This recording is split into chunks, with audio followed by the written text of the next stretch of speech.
Hi Dhruv, would you like to talk about a little bit about yourself and introduce yourself a bit? Yeah, so I'm Dhruv Kapoor. I'm the founder of Design One and Design One Studios. Design One is basically a prop manufacturing company where we are helping 100 plus brands make handcrafted props, and with the extension of now a new factory which also serves for the metal, fiber, wood, and all of this. Basically, all our props are handcrafted and are sustainable, which is today's requirement.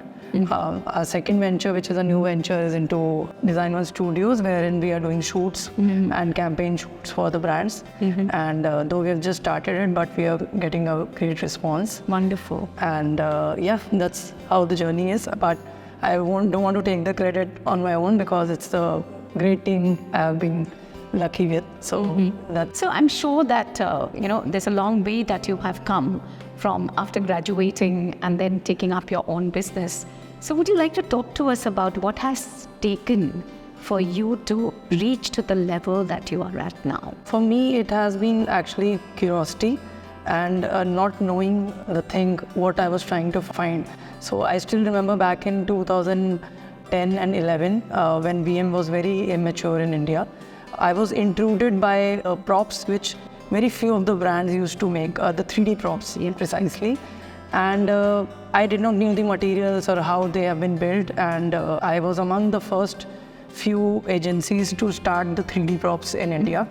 And that's how the journey has been growing, and till now our major focus is into materials. We don't do the installations, we don't go out and don't do store-to-store installations, but in fact we want to save the brand's money and investment on installations, and rather we make ready to build props, so the staff can themselves install it. By doing this, we have centrally manufacturing factory in Faridabad, from where we can dispatch up to 270-300 stores, and that's how we have been building this business. The current clientele is from jewelry to all the jewelry brands, you name it, Carrot Lane, Tanishq, Taneira, Jiva, to lifestyle brands like Max, Rebazar, to luxury brands like Jimmy Choo, Louis Vuitton, all have been our clients. But I look at the way VM, visual merchandising, has grown, and do you feel that with the AI coming in, the role of physical VM has gone down? I strongly disagree on that part, because when we talk about AI or when we talk about digital screens, I have been seeing CGI, and I think there would be people who might not agree with me, but I have seen the international VM and how they have grown up. Technology was along with them throughout a very long period of time, but there's always a place for craft and art and technology. So it will go hand in hand. I've seen technology built windows back in 2012 in London and in multiple places in Europe. And still, I have also seen a lot of artistic things, because window is more about art installations.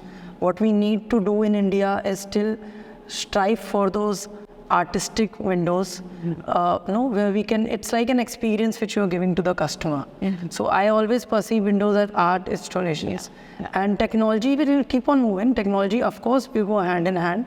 But I feel the handcrafted and the artistic windows and the props will always be strive for again. They might fade, then come back again, because people will get bored even of the technology, because you need to have aesthetics in life.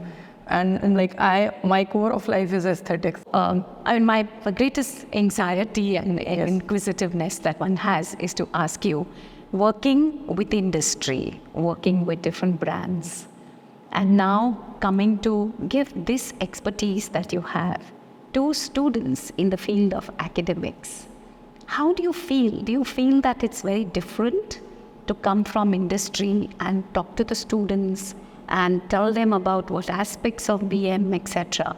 So what is this transition that you feel is? So there's a very interesting story behind it. I think back in 2018, we always used to hire from NIFT and other fashion colleges.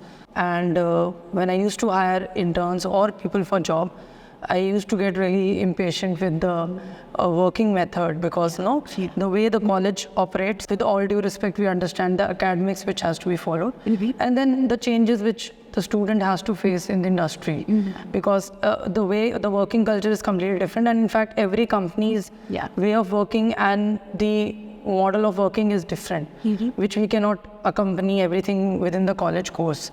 So I used to get, I would say, agitated a bit also, wherein my team suggested that if you find this as a bigger problem, go and sort out.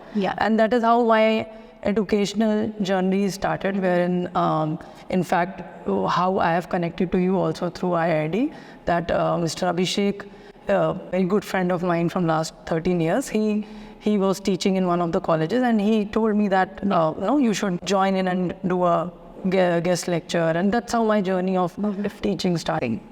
So I'm sure that you have taken these guest lectures, etc., at many colleges. Yes, I have. And now for the last 4 days or so, you have been with IIAD.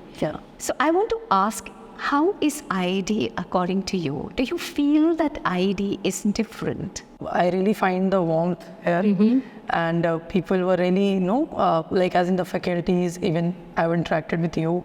Exactly. See, I'm extra energetic with everything. So I need a lot of interactions. I try to maximize my time, and that's what I find the faculties or the administration totally involved in whatever they were doing.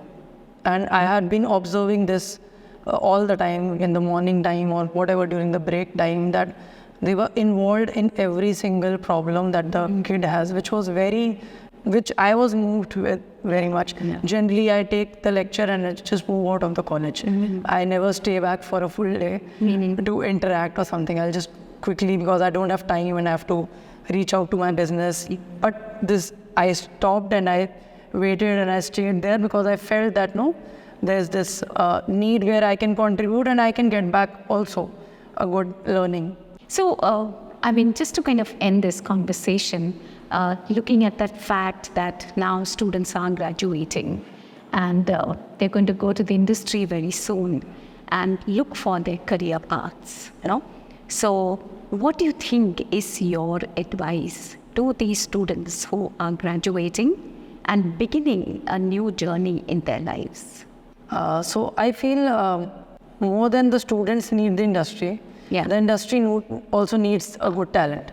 That is what I am seeing from the industry perspective. But they just need to be more absorbent. They need to be more adaptable to whatever they are getting from the industry. They have to trust their mentors, because I have been lucky that way, that you just have to leave it to your first few people, and that's how I'm a believer of that in all what I have done, I have got people at different levels, maybe my college or my first job, my first boss, who I'm still in touch with, and I have built a reputation with each one of them, which is still now, till date, helping me out. Most of my clients are also my friends, and I feel that as a success more than money, because I'm connected to them, I can talk freely to them, and that's how I enjoy my day. It's not a work-life balance for me. I can work for 12 hours, I can work for 15 hours, because that's what is motivating me, because I'm always happy to do it. I'm not doing my job as a job. So I think that attitude has to come. And your initial years could be slogging. Don't count your hours while you're working. And just give as much as you can, and that will all come back to you in a multiplier form, and you'll be amazed to see the results. Thank you so much. Thank you so much. It has been wonderful interacting. Same here, my pleasure. Thank you so much. Thank you. Thank you.